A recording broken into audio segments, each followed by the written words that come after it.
Morning friends, you are most welcome in DPS online YouTube channel.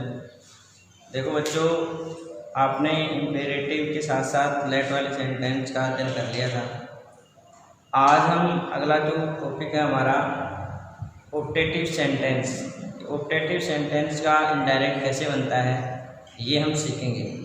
तो आज का हमारा टॉपिक है ऑप्टेटिव सेंटेंस का इनडायरेक्ट बनाना। क्या है बच्चों? ऑप्टेटिव सेंटेंस का इनडायरेक्ट बनाना। ऑप्टेटिव सेंटेंसेस का ऑप्टेटिव सेंटेंसेस का इनडायरेक्ट बनाना। देखो बच्चों, ऑप्टेटिव सेंटेंस क्या होता है? ऑप्टेटिव सेंटेंस का अर्थ होता है कामना बोधक वाक्य। क्या होता है बच्चों? कामना बोधक वाक्य। कामना बोधक वाक्य। तो नाम से स्पष्ट हो रहा है कामना बोधक। कामना का बोध कराने वाले जो सेंटेंस होते हैं, कामना इच्छा जो मन के भाव हैं उनका जो बोध कराते हैं सेंटेंस, उनको हम ऑप्टेटिव सेंटेंस कहते हैं। इसमें आशीर्वाद भी आ सकता है, अभिशाप भी आ सकता है, मन की इच्छा भी आ सकती है।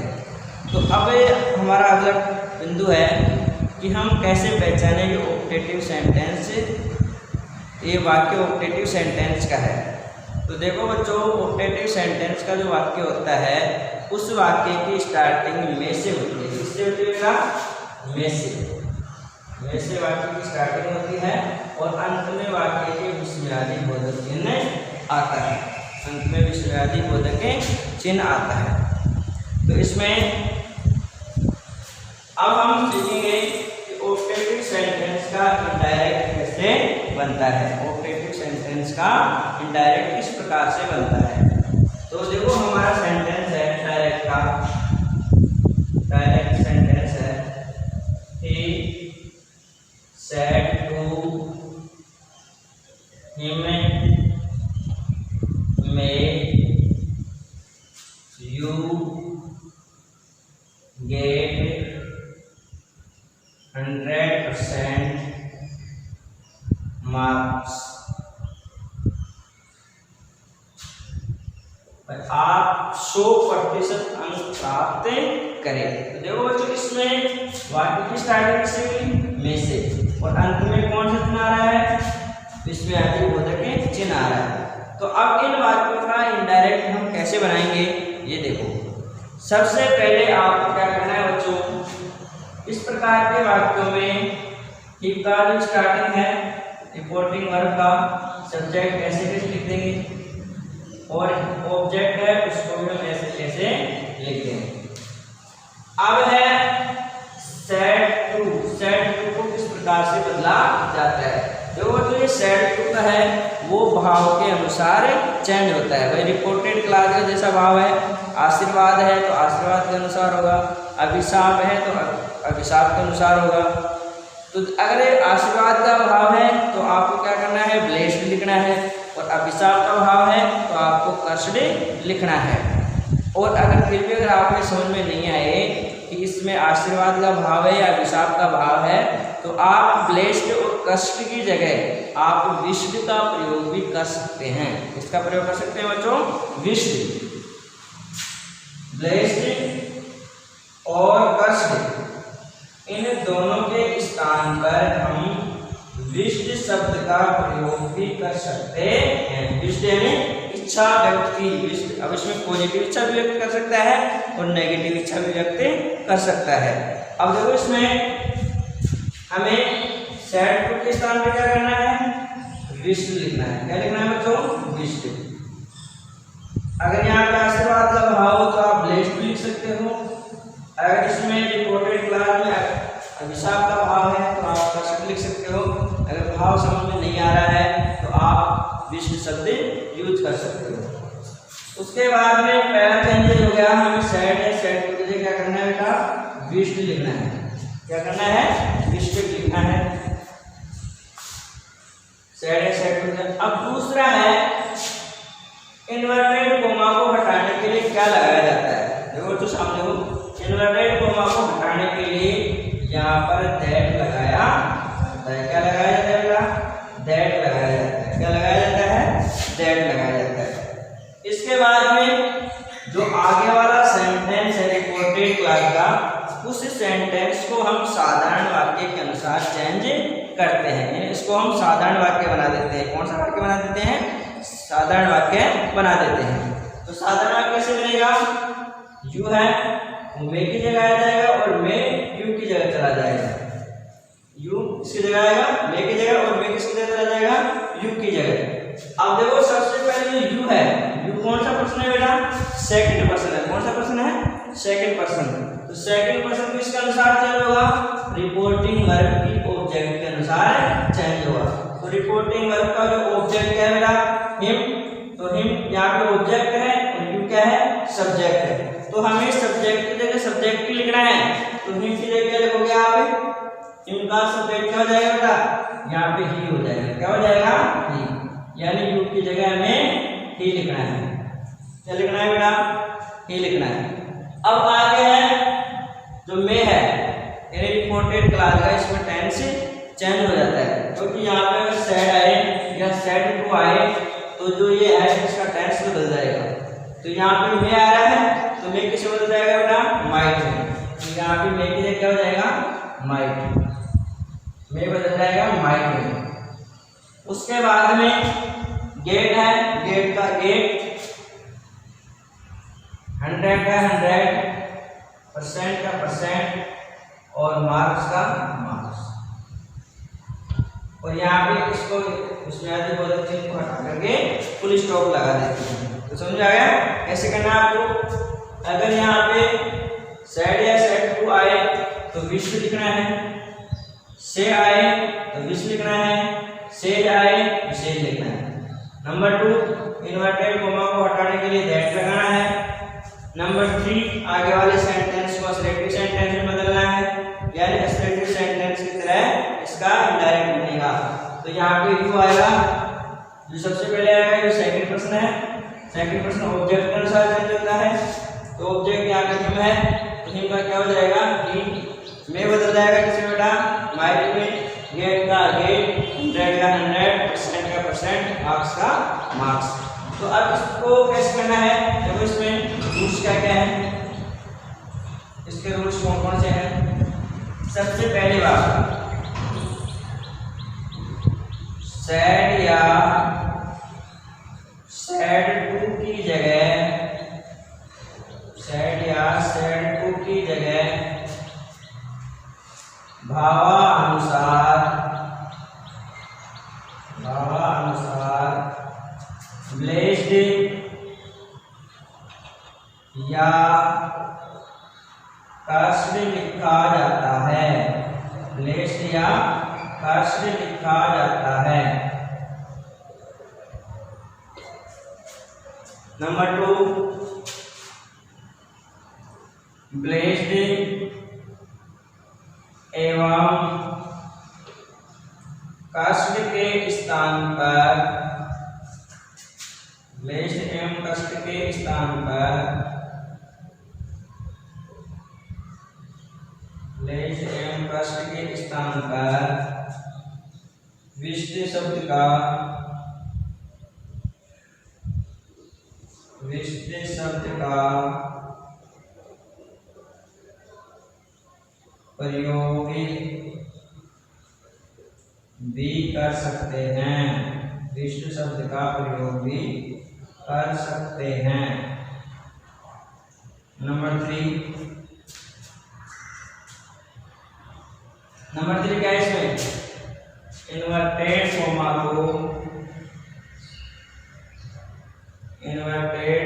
को हटाने के लिए, इन्वर्टेड कोमा को हटाने के लिए दैट लगाया जाता है। दैट लगाया जाता है। आगे है रिपोर्टेड रिपोर्टेड क्लास को असर्टिव सेंटेंस की तरह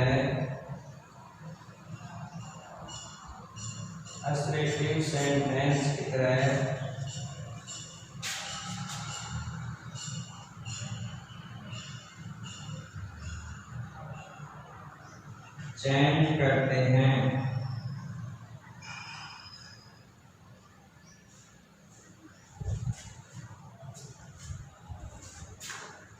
नंबर 4 है मे को माइट में बदल दिया जाता है। मे को माइट में बदला जाता है। छठा है विस्मयादि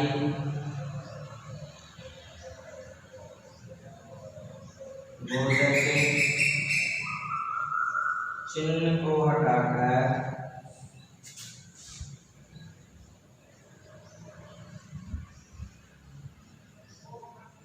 full stop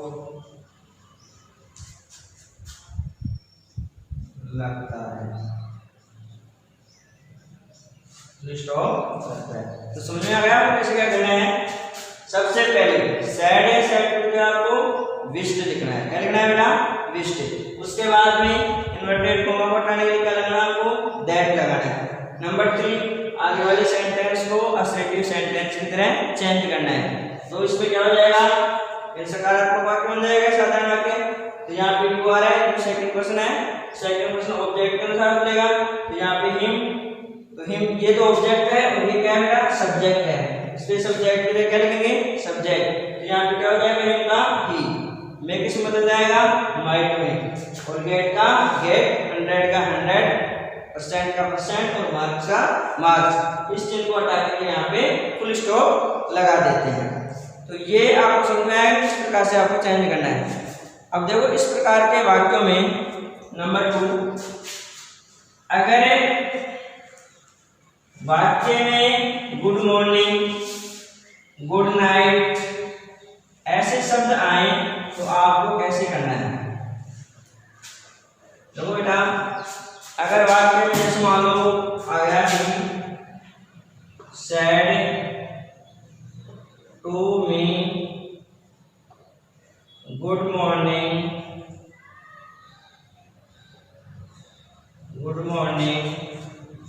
students, good morning student. तो बेटा इस वाक्य का आपको इनडायरेक्ट कैसे बनाना है, इसमें ध्यान दे साहब। अगर यहाँ पे गुड मॉर्निंग ये शब्द आए, गुड मॉर्निंग, गुड नून, तो आपको यहाँ पे सैड या सैड टू की जगह क्या करना है बेटा?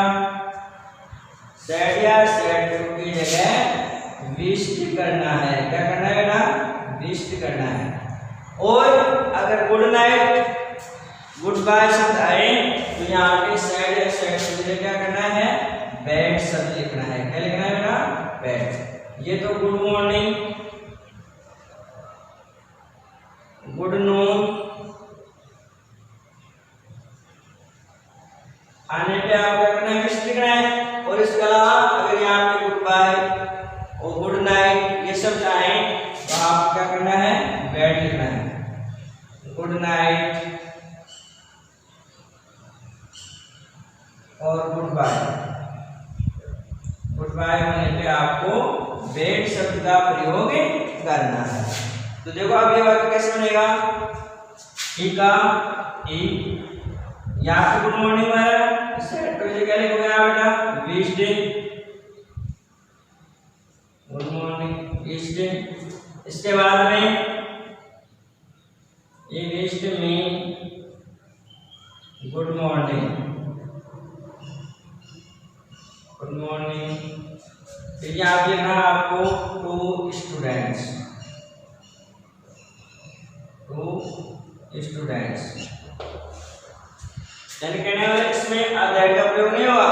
इसमें सबसे पहले आप सेट को किसी में बदलो, उसके बाद में गुड बाय मॉर्निंग पहले आपको टू लगाना है। क्या लगाना है बेटा? टू लगाना है। इसको आप दूसरी तरह से चेंज कर सकते हो। कैसे? ए विज्ड मी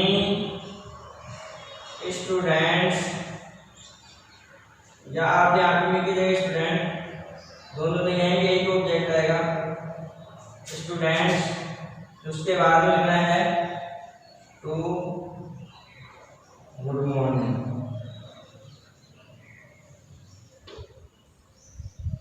ऐसे में आप कर सकते हो। का ही सेट टू की जगह आपको लिस्ट लिखना है, स्टूडेंट्स और मी की जगह आपको ये दूसरा जो नंबर का जो ऑब्जेक्ट है स्टूडेंट्स वो लिखना है। यहाँ पर टू का प्रयोग नहीं करना है और गुड मॉर्निंग की जगह गुड मॉर्निंग करना है। अगर ये आपके वाक्य में जैसे मान लो दूसरा सेंटेंस है, they said to me good night, ये वाक्य आ गया they said to me good night. अब यहाँ पे गुड नाइट आ रहा है बच्चों, गुड नाइट की जगह क्या होगा? देखा दे सेड टू की जगह क्या करना है आपको? Bed, bed. उसके बाद में गुड नाइट और फिर टू, यहाँ पे टू लगेगा मी से पहले। उसके बाद में दूसरा तरीका क्या है इसका? दे बेड गुड नाइट,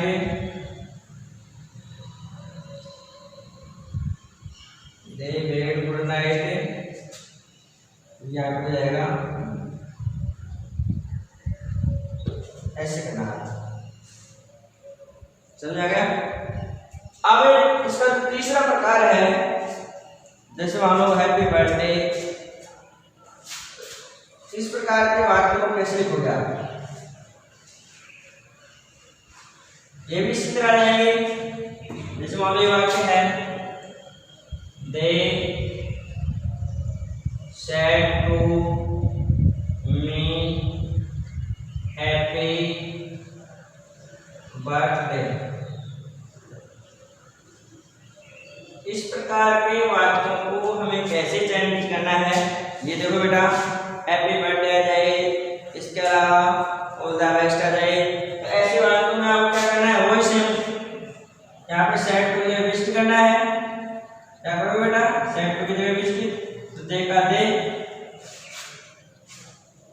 देखा दे, इसके अलावा सेट टू की जगह wish, they wished happy birthday, happy birthday. तो उसके बाद में टू मी है, तो टू मी को आप यहाँ पे लिख सकते हो। अगर ऐसे नहीं करना है आपको तो ये ऐसे हो जाएगा। दूसरा तरीका इसका ये है,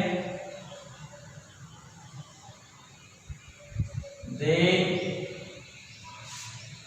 सेट टू की जगह wished, they wished me happy birthday। इस प्रकार से हमें इस चेंज करना है। तो कैसे चेंज करोगे बेटा? देखा दे सेट टू की जगह विश्ड, मी का मी यहाँ पे लगाना आपको क्या? दे विश्ड हैप्पी बर्थडे, फिर टू लगाओ और फिर जहाँ पे ऑब्जेक्ट है उसको आपको यहाँ लिखना है। दूसरा तरीका क्या है इसका? देखा दे सेट टू की जगह विश लिखना है आपको, इसके अलावा मी और हैप्पी बर्थडे है उसको यहाँ पे लिखना है। इस प्रकार से आपको ऑपरेटिव सेंटेंस का इनडायरेक्ट बनाना है। तो मुझे उम्मीद है कि आपको ये अच्छी तरह से समझ में आ गया होगा। अगला है हमारा एक्सक्लेमेटरी सेंटेंस का इनडायरेक्ट बनाना। कौन सा है? एक्सक्लेमेटरी सेंटेंस का इनडायरेक्ट बनाना। तो एक्सक्लेमेटरी सेंटेंस क्या होता है? तो इसका होता है आश्चर्यबोधक वाक्य। आश्चर्यबोधक वाक्य ऐसे वाक्य जिनमें आश्चर्य का भाव होता है, आश्चर्यबोधक वाक्य। तो इसमें आश्चर्य को जो तीन प्रकार से किया जाता है। एक तो खुशी के साथ में आश्चर्य, एक दुख के साथ में आश्चर्य, और एक किसी चीज़ की सुंदरता से या विशेष गुणों से आकर्षित होकर के जो भाव प्रकट किया जाता है वो वाला आश्चर्य। तो इस प्रकार से 3 प्रकार के आश्चर्य हो गए। तो हमें एक्सक्लेमेटरी सेंटेंस का इनडायरेक्ट कैसे बनाना है, ये देखो आप। देखो तो इसमें रिपोर्टिंग जो वर्ब है, रिपोर्टिंग वर्ब और रिपोर्टेड क्लास, रिपोर्टिंग वर्ब और रिपोर्टेड क्लास के बीच में कुछ शब्द आते हैं। कौन कौन से आते हैं? जैसे मान लो क्लास आ गया, पूरे आ गया, ओ आ गया। तो ऐसे वाक्य आएंगे। तो इनमें क्या होता है बच्चों, अगर अलास आ रहा है तो वहां पे दुख का भाव होता है। कौन सा भाव होता है? दुख का। अगर हरे आ रहा है तो वहां पे प्रसन्नता का भाव होता है। कौन सा भाव होता है बेटा? प्रसन्नता का। और अगर ओ आ रहा है तो वहां पे आश्चर्य का भाव होगा। कौन सा भाव होगा? आश्चर्य का। ओ प्रियो, ये सारे आश्चर्य का भाव बताएंगे। कौन सा भाव बताएंगे बेटा? आश्चर्य का भाव। तो अगर आप जैसे मान लो अगर अलास आ रहा है तो हमें क्या करना है, हरे आ रहा है तो हमें क्या करना है, ओ आ रहा है तो हमें क्या करना है। ऐसे देखो आप, अगर यहाँ पे जैसे मान लो अलास शब्द आ गया, जैसे एग्जाम्पल है हमारा, he said to me alas we lost the match। अब इसमें जो अलास शब्द आ रहा है इसका मतलब इसमें दुख का भाव है। कौन सा भाव है बेटा? दुख का भाव। तो अगर अलास शब्द आएगा तो हमें क्या कहना है? देखो अलास शब्द आ रहा है यहाँ पे, ही को ही ऐसे कैसे लिखना है? अब सैड को की जगह लिखना है आपको एक्सक्लेम्ड, एक्सक्लेम्ड विद। अब अलास आ रहा है तो यहाँ पे हो जाएगा सोरो। इसका मतलब उसने दुख के साथ में आश्चर्य प्रकट किया। फिर यहाँ पे मी का मी, तो पहला परिवर्तन क्या हो गया? अलास की जगह में क्या करना है? एक्सक्लेम्ड विद सोरो करना है। अगर जैसे मान लो मोरे आ जाएगा तो यहाँ पे आप क्या करोगे बेटा? एक्सक्लेम्ड विद डिलाइट आ जाएगा। क्या आ जाएगा? डिलाइट। उसने खुशी के साथ में आश्चर्य प्रकट किया। अगर ओ आ रहा है तो फिर क्या करना है आपको? सेड टू की जगह, सेड या सेड टू की जगह एक्सक्लेम्ड विद सरप्राइज लिखना है। उसने आश्चर्य के साथ में अचंभा व्यक्त किया। तो ऐसे आपको यहाँ पे लिखना है। तो पहला परिवर्तन क्या हो जाएगा? सेड या सेड टू की जगह में भाव के अनुसार लिखना है। नंबर 2, अलास, हरे, ओ, प्रेयो ऐसे शब्द आते हैं तो उनको हटा दिया जाता है। इनको नंबर 2 पे हटा दिया जाता है। तीसरी बात, यहाँ पे कंजक्शन वर्ड क्या लगाना है? दैट लगाना है। क्या लगाना है बेटा? दैट। तो तीसरा परिवर्तन क्या होगा? इन्वर्टेड कोमा को हटा करके हम दैट लगाएंगे। क्या लगाएंगे बेटा? दैट लगाएंगे। अब आगे वाला जो सेंटेंस है उसको हम साधारण वाक्य के अकॉर्डिंग चेंज कर देंगे। किसके अनुसार करेंगे? साधारण वाक्य के अनुसार चेंज हो जाता है। और जो नियम साधारण वाक्य में लगते थे वही नियम इसमें भी लागू होते हैं। तो देखो बेटा इसमें यहाँ पे दैट लग गया। अभी कौन सा प्रश्न है? यहाँ पे फर्स्ट प्रश्न है। तो रिपोर्टिंग वर्ब के सब्जेक्ट के अनुसार चेंज होगा। रिपोर्टिंग वर्ब की सब्जेक्ट क्या है? यहाँ पे ही तो सिंगुलर है, वी क्या है? प्लूरल है, इसलिए हमें प्लूरल की जगह प्लूरल ही लिखना है। तो वी की जगह क्या लिखोगे बेटा? यहाँ पे लिखना है दे। समझ आ गया यहाँ पे? और यहाँ पे ही की जगह यहाँ दे क्यों आया? क्योंकि ही क्या है यहाँ पे? सिंगुलर है। क्या है बेटा? सिंगुलर। और वी क्या है यहाँ पे? प्लूरल है, इसलिए हमें प्लूरल की जगह प्लूरल ही लिखना है। वैसे यहाँ पे दे होता, क्या होता है बेटा? दे। तो हमें वी की जगह दे ही लिखना होता, क्योंकि यहाँ पे क्या हो जाता? दे हो जाता। ठीक है बेटा? अब उसके बाद में लोस्ट है, यहाँ टेंस चेंज होगा। लोस्ट कौन सी है? वर्ब की सेकंड फॉर्म में। इधर सेड आ रहा है, पास्ट टेंस का है, तो हमें ये भी क्या हो जाएगी? टेंस में परिवर्तन हो जाएगा। तो पास्ट इंडेफिनिट की है, तो पास्ट इंडेफिनिट इनडायरेक्ट किसमें बदलता है बेटा? पास्ट परफेक्ट में। पास्ट परफेक्ट में देखो हेल्पिंग वर्ब हेड आती है और वर्ब की थर्ड फॉर्म होती है, तो यहाँ पे हेल्पिंग वर्ब क्या लग जाएगी? हेड, और वर्ब की थर्ड फॉर्म क्या हो जाएगी? लॉस्ट की third form lost the match का द मैच, और इन्वर्टेड कॉमा को हटा करके full stop.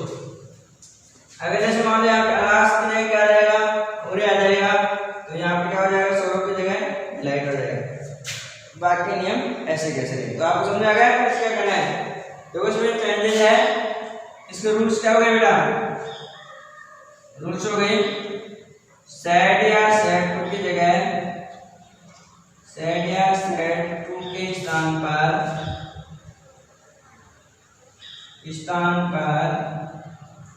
भावानुसार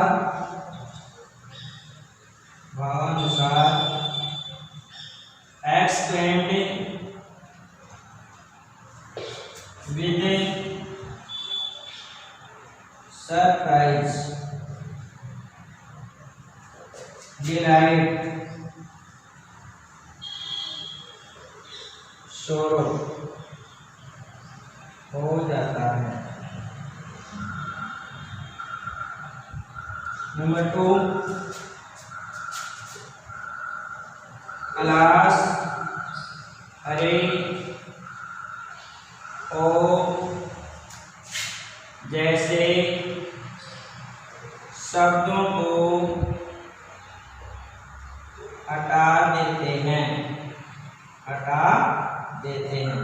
number 3 conjunction word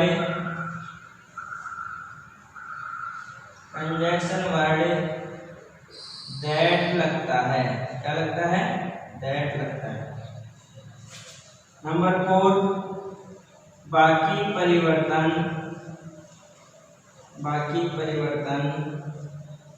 assertive sentence की तरह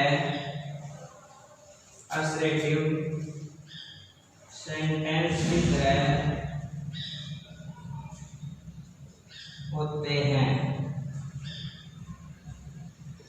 अब देखो इसमें जो एक्सक्लेमेटरी सेंटेंस है दो प्रकार के आते हैं आपके एग्जाम में, एक तो ये अलास अरे वाला, एक दूसरा सिस्टम ये है दूसरे प्रकार के वाक्यों में अलास सोरो न आकर के उन वाक्यों की स्टार्टिंग वाट ए और हाउ ए से होती है। किससे होती है बेटा? वाट ए और हाउ ए से। तो उन वाक्यों का इनडायरेक्ट कैसे बनता है ये भी आप समझ लो। तो बेटा इसमें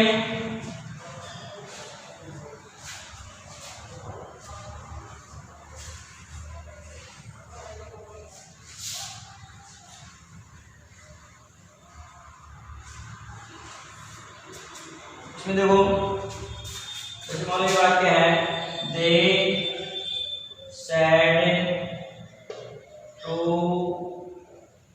मी व्हाट ए ब्यूटीफुल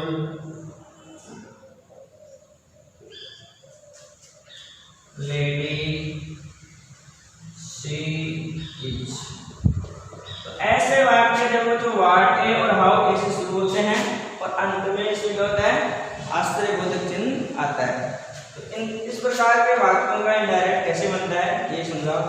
इस प्रकार के वाक्यों में देखो देखा दे सेड टू की जगह आश्चर्य का भाव है इसलिए क्या लगाएंगे बेटा? एक्सक्लेम्ड विद सरप्राइज लिखेंगे। क्या लिखेंगे बेटा? Exclaimed with surprise. क्या तो समझ आ गया? उसके बाद में मी है, मी को आपको ऐसे कैसे लिखना है? मी। फिर आगे कंजक्शन वर्ड क्या लगेगा बेटा? इसमें दैट लगता है। क्या लगता है? दैट लगता है। अब दैट लगने के बाद में ये वाक्य साधारण हो जाता है। तो साधारण बनाने के लिए देखो इसमें लास्ट में है कर्ता और सहायक क्रिया। तो कर्ता क्या बेटा? इसका सी, तो इसकी स्टार्टिंग कहाँ से होगी? सी से। तो यहाँ पे सी थर्ड पर्सन है इसलिए नो चेंज रहेगा, तो सी का सी। हेल्पिंग वर्ब आ रही है इज कौन से टेंस के बेटा?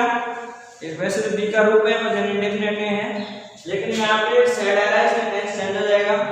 तो इज आ रहा है किसमें बदल जाएंगे? वाज में। तो शी एक वचन है इसलिए यहाँ पे क्या आ जाएगा बेटा? वाज। अब उसके बाद में शुरू में आओ व्हाट ए की जगह क्या लिखोगे? देखो बेटा ध्यान देना, व्हाट ए और हाउ ए के बाद में अगर एडजेक्टिव शब्द आए, विशेषण शब्द आए, तो आपको व्हाट ए और हाउ ए का क्या लिखना है, वेरी लिखना है। लिखना है बेटा, वेरी लिखना है। और अगर एडजेक्टिव ना आकर के अगर नाउन शब्द आए, हाउ ए और व्हाट ए के बाद में, व्हाट ए के बाद में अगर नाउन आ रहा है तो व्हाट ए और हाउ ए का क्या हो जाएगा, ग्रेट हो जाएगा। क्या हो जाएगा बेटा, ग्रेट हो जाएगा। तो इसमें देखो व्हाट ए के बाद ब्यूटीफुल आ रहा है, सुंदर, एडजेक्टिव शब्द विशेषण, तो व्हाट ए क्या हो जाएगा यहाँ पे, वेरी। क्या हो जाएगा बेटा, वेरी। और उसके बाद में ब्यूटीफुल का ब्यूटीफुल, और लेडी का लेडी, और यहाँ पे लगाना आपको फुल स्टॉप। यहाँ पे क्या लगाना है, फुल स्टॉप। तो एक बात दोबारा समझो, सैड टू की जगह exclaimed with surprise, conjunction word लगाना है दैट। उसके बाद में वाक्य करना है साधारण, तो सब्जेक्ट से स्टार्टिंग करनी है, तो सी का सी। इज है, इस जगह टेंस परिवर्तन हुआ तो वाज आ जाएगा, सिंगुलर है, वाज आ गया। व्हाट ए के बाद में अगर एडजेक्टिव हो तो आपको वेरी लिखना है, नाउन है तो ग्रेट लिखना है। तो एडजेक्टिव है ब्यूटीफुल, इसलिए व्हाट ए के लिए क्या हो गया बेटा, वेरी हो गया। ब्यूटीफुल का ब्यूटीफुल, लेडी का लेडी, इसको हटा करके आपने फुल स्टॉप। अब एक प्रकार का वाक्य ये भी आता है, तीसरे प्रकार का सेंटेंस देखो, कई बार हमने ऐसे देखा है, he said to her what a beautiful, what a beautiful lady. अब ऐसे वाक्यों में सब्जेक्ट और हेल्पिंग वर्ब नहीं आती है, तो ऐसे वाक्यों में इनडायरेक्ट कैसे बनता है, इस प्रकार के वाक्यों को आप क्या करना है बेटा, वही ही का ही सेड टू की जगह लिखना है, आश्चर्य का भाव है इसमें, एक्सक्लेम्ड विद सरप्राइज, हर का हर, यहाँ पे कंजक्शन वर्ब दैट लगाना है। अब इसके बाद में हमें क्या करना है, जब सब्जेक्ट और हेल्पिंग वर्ब हमें खुद को स्वयं को मानना है। देखो बेटा, इसमें लेडी आ रहा है ऑब्जेक्ट, तो लेडी आ रहा है तो क्या लगाना है, सब्जेक्ट सी लगाना है। अगर जेंट्स आता तो ही लगाएंगे, बहुत सारे लोग आते तो दे लगाएंगे, समझा गया। तो यहाँ पे लेडी आ रहा है तो इसमें सब्जेक्ट क्या बनाना है, हमें सी।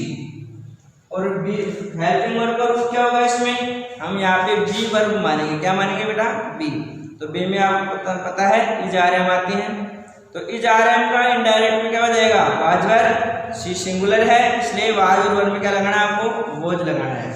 यहाँ पे हो जाएगा वोज।